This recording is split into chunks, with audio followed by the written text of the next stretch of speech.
बोलिए गुरु महाराज की जय, बोलिए विष्णु भगवान की जय, बोलिए तुलसी माँ की जय। श्रावण मास की एकादशी कामिका अथवा पवित्रता एकादशी। श्रावण मास के कृष्ण पक्ष की एकादशी पवित्रता एकादशी अथवा कामिका एकादशी कहलाती है। इस दिन भगवान श्रीधर की पूजा की जाती है। इस व्रत के करने से सभी कामनाओं की पूर्ति होती है। इसी से इसे कामिका एकादशी कहा गया है। इसके करने से ब्रह्म हत्या तक का दोष निवारण हो जाता है। वास्तव में यह बहुत पवित्र और पुण्यदायी व्रत है जो हर प्रकार के पापों से मुक्ति दिलाने में समर्थ है। धर्मराज युधिष्ठिर ने कहा, हे माधव, आषाढ़ शुक्ल देवशनी एकादशी तथा चतुर्मास व्रत महत्व मैंने भली प्रकार सुनाया और समझाया। अब कृपा करके श्रावण मास के कृष्ण पक्ष की एकादशी के बारे में बतलाइए।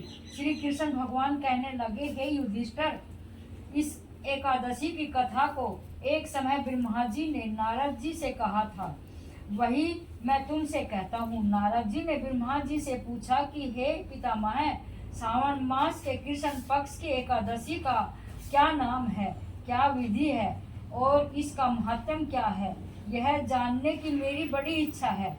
कृपा पूर्वक कुछ बतलाइए। भगवान श्री कृष्ण ने कहा, हे राजन, ब्रह्मा जी ने नारद जी को जो कुछ बतलाया वह मैं तुमको कहता हूँ। ब्रह्मा जी ने कहा था, हे देवर्षि नारद, लोक कल्याण की भावना से तुमने बहुत ही अच्छा प्रश्न किया है। अब मैं जो पावन कथा आपसे कहता हूँ उसे सचेत होकर सुनो। श्रावण मास के कृष्ण पक्ष की इस एकादशी का नाम कामिका और दूसरा पवित्रा है।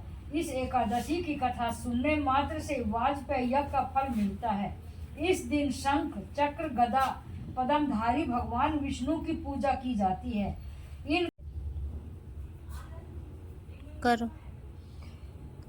इनकी पूजा का फल सुनो। गंगा, काशी, नैमिषारण्य, पुष्कर और सूर्य व चंद्र ग्रहण पर कुरुक्षेत्र में स्नान करने से, समुद्र व वन सहित पृथ्वी का दान देने से, सिंह राशि के बृहस्पति में गोदावरी और गंडकी नदी में स्नान करने से भी जो फल प्राप्त नहीं होता वह विष्णु भगवान के पूजन से मिल जाता है।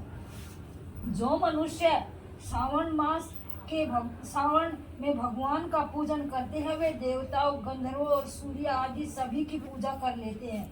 हे नारद, भीषण पापों के कीचड़ में फंसे हुए और संसार रूपी समुद्र में डूबे हुए मनुष्यों के लिए कामिका एकादशी का व्रत ही उद्धार करने वाला है। इससे बढ़कर पाप नाशक अन्य कोई उपाय कर दो।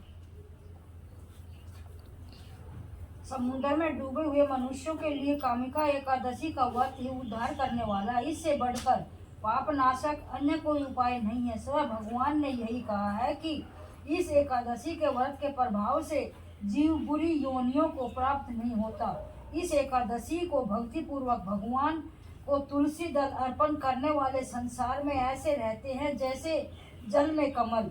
इस व्रत के प्रभाव से अंतिम समय में मनुष्य यमराज की यातना तथा नरक के दर्शन नहीं करता और सीधा स्वर्गलोक को जाता है।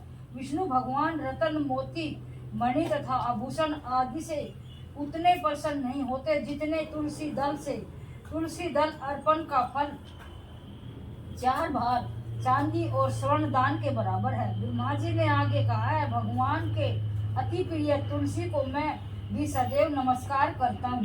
तुलसी के वृक्ष को सींचने से संपूर्ण यातनाएं, दर्शन मात्र से समस्त पाप और स्पर्श से मनुष्य पवित्र हो जाता है। जो मनुष्य भगवान के चरणों में तुलसी अर्पित करता है वह मुक्त हो जाता है। कामिका एकादशी की रात्रि को दीपदान तथा जागरण का महत्व का वर्णन चित्रगुप्त भी नहीं कह सकते। जो मनुष्य इस एकादशी की रात्रि को भगवान के मंदिर में दीप जलाते हैं उनके पितर स्वर्गलोक में सुधा पान करते हैं। जो गौशाला में घी या तिल के तेल का दीपक जलाते हैं वे 100 करोड़ दीपक युक्त होकर सूर्य लोक को जाते हैं। अंत में ब्रह्मा जी ने कहा है, ब्रह्म हत्या तथा भ्रूण हत्या आदि पापों को नष्ट करने वाली इस कामिका एकादशी का व्रत मनुष्य को यत्न पूर्वक अवश्य करना चाहिए। व्रत करने पर तो सभी कामनाओं की पूर्ति होती ही है। इस कामिका एकादशी के महत्व को श्रद्धा पूर्वक पढ़ने या सुनने वाले के समस्त पाप नष्ट होकर उसे विष्णु लोक की प्राप्ति होती है। बोलिए श्री एकादशी माँ की जय। बोलिए।